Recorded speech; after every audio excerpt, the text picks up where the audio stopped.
Topic जो है वो है मिड पॉइंट फार्मूला। सेक्शन फार्मूले के और क्वेश्चन बाकी है क्या? हमने कौन से क्वेश्चन किए हैं अब तक, मुझे जरा बता दो, जल्दी जल्दी से बता दो रीड करके।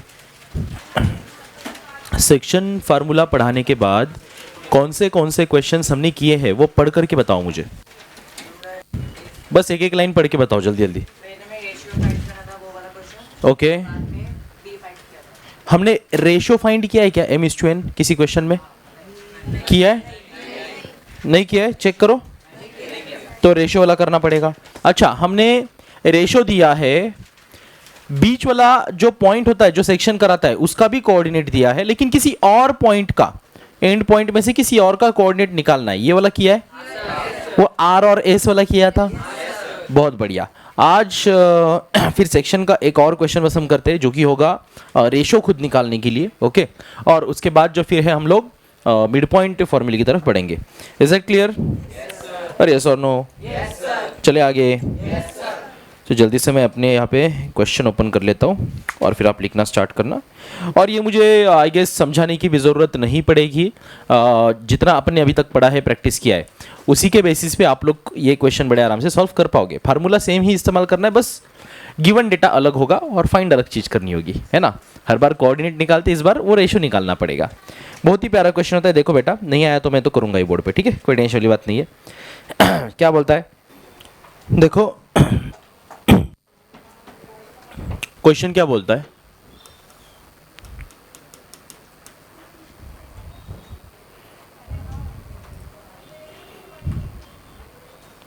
Find the ratio in which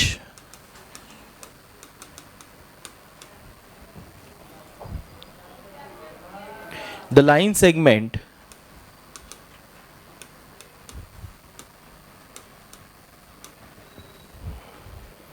joining the points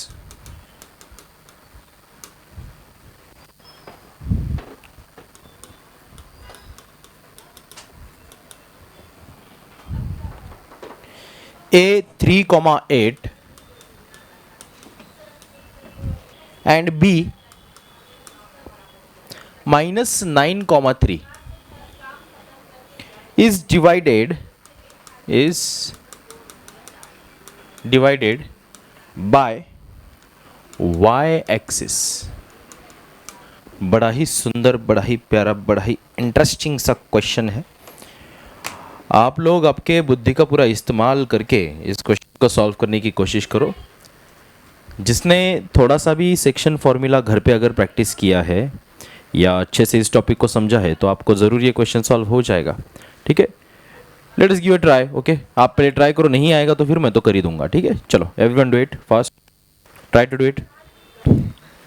imagine, चलो इमेजिन क्या, रफ ड्रॉ करके देख लो ना।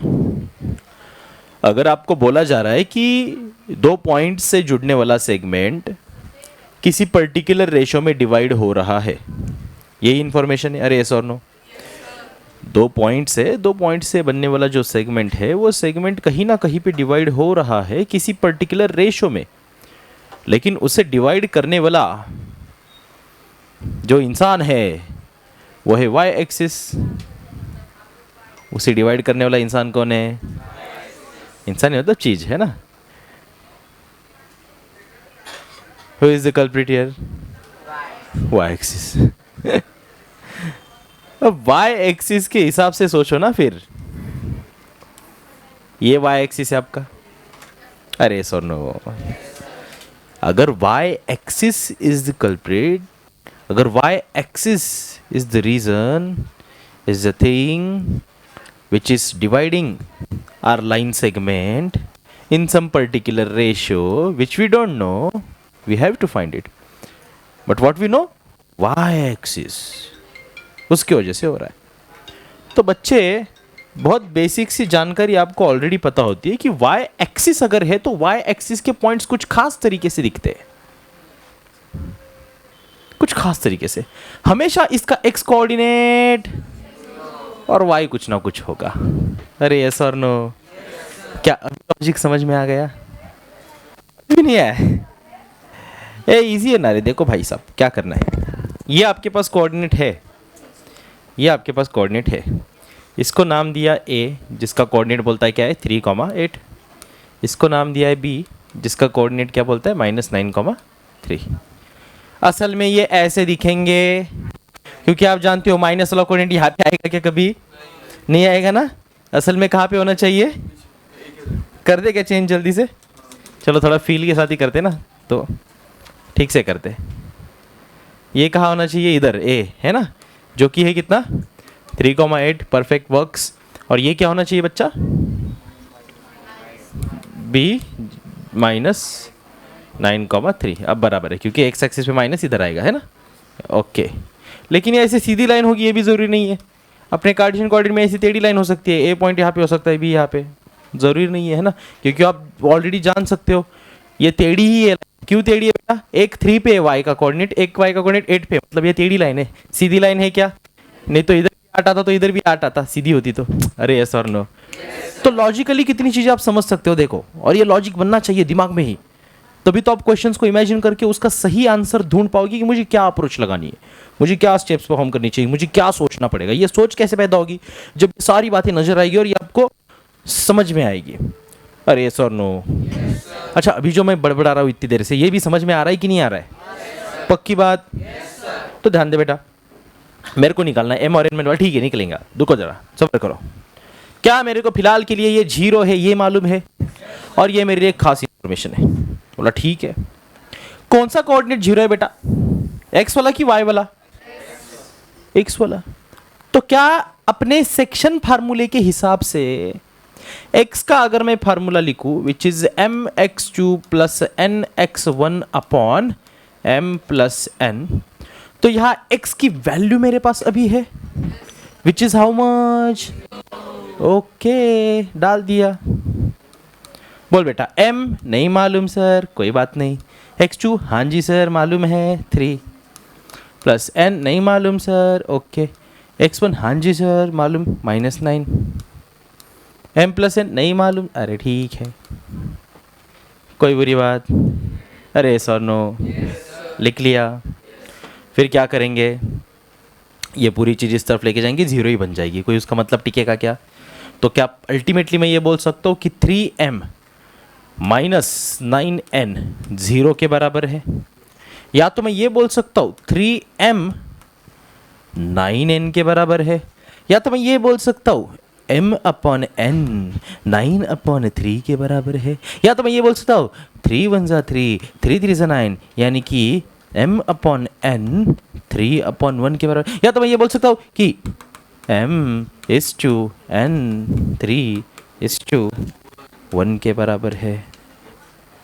अरे यस और नो, कितना मुश्किल था, ट्राई ही नहीं करना ढंग से। अब तो क्लू भी दे दिया था जाते जाते, दिया था कि नहीं दिया था, फार्मूले में डालना था। आया समझ, छाप लो। चलो हो गया, आगे बढ़ते हैं, कर लो क्या नेक्स्ट। हाँ अब बेटा ये एक सवाल,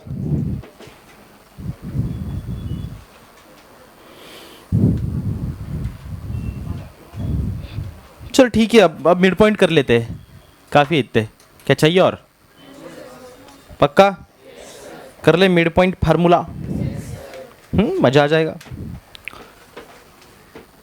नया टॉपिक बेटा जिसका नाम है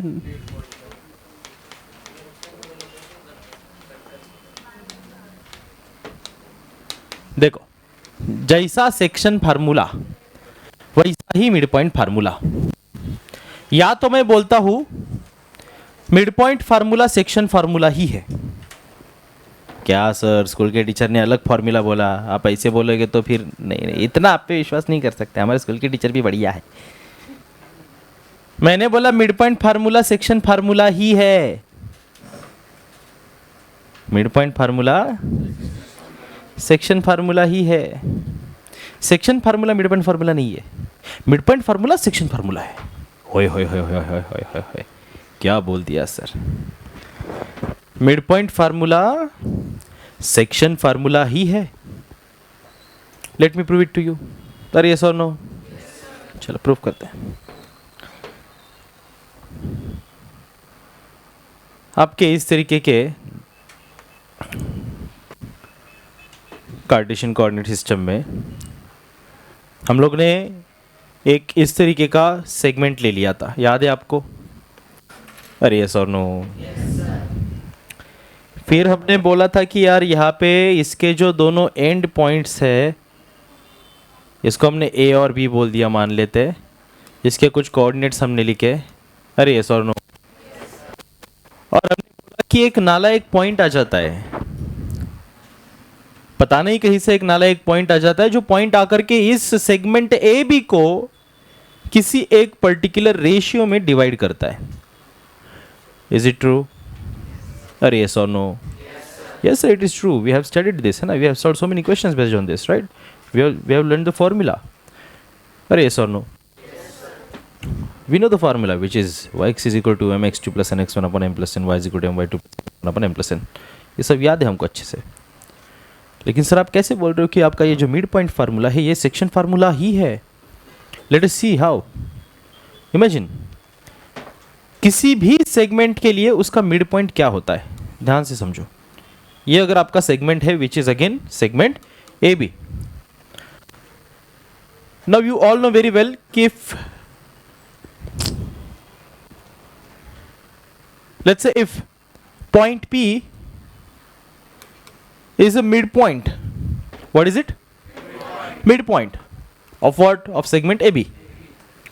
It simply does mean that the length of AP is equal to length of PB. अरे yes or no? जितना भैया आपका ये AP होगा उतना ही PB होगा, तभी तो इस P को मिड पॉइंट बोला जाएगा। यार अगर ये किसी खास रेशो में अगर डिवाइड करेगा तब तो मिड पॉइंट थोड़ी ना बनेगा। ये तो मिड पॉइंट सिर्फ तब और तब, सिर्फ तब होगा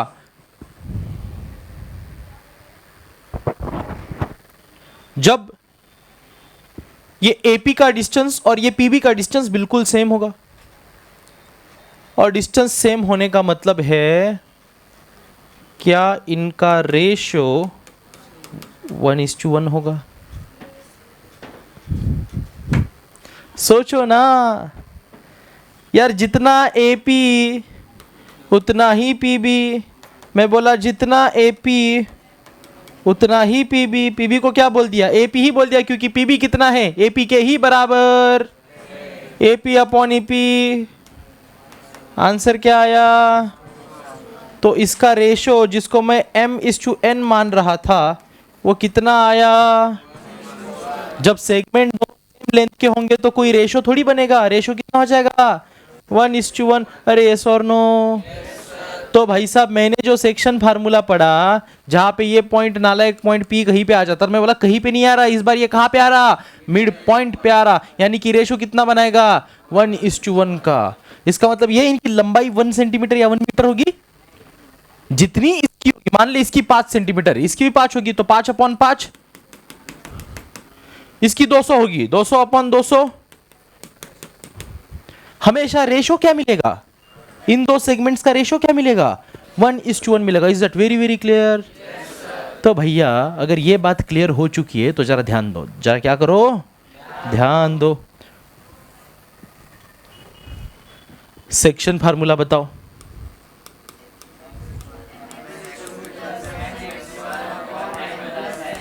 बराबर। लेकिन मेरे को रेशो कितना मालूम है?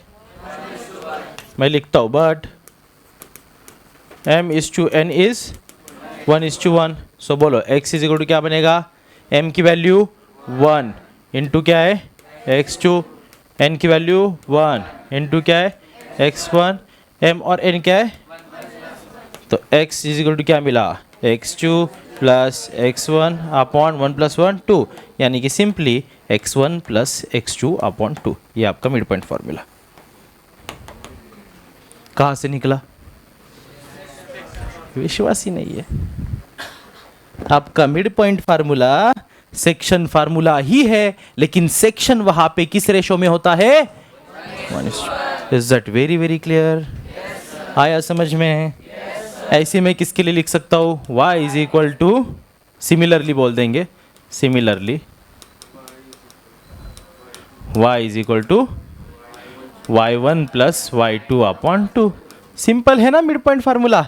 इसको x कॉमा वाई करके भी लिख सकते हो, x comma y is equal to, बोल बेटा, x1 plus x2 upon 2, y1 plus y2 upon 2।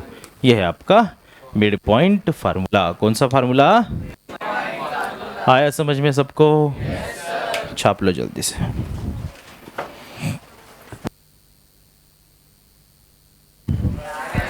पक्की बात?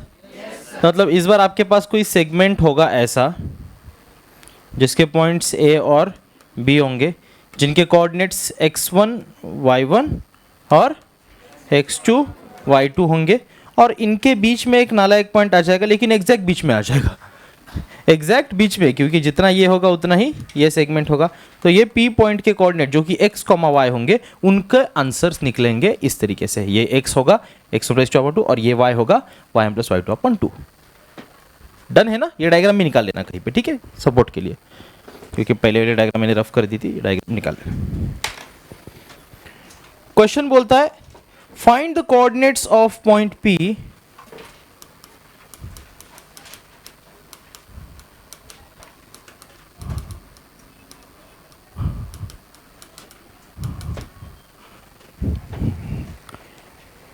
if P is the midpoint of line segment AB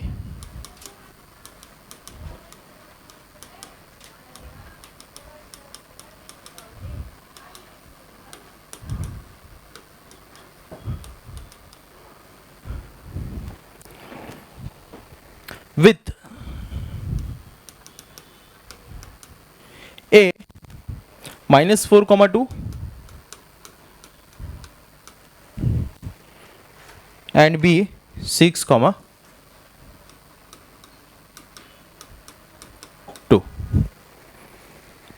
This is what they have given. Do I need to show it to you first or you can do it by yourself? हाँ करोगे ना? चल कर ले बेटा। ठीक है, सो बच्चों आज के लेक्चर में यहीं पे रुकते हैं। ऑलराइट सो बच्चों, that's it for today. See you in the next lecture. Now thank you so much, goodbye, all the very best.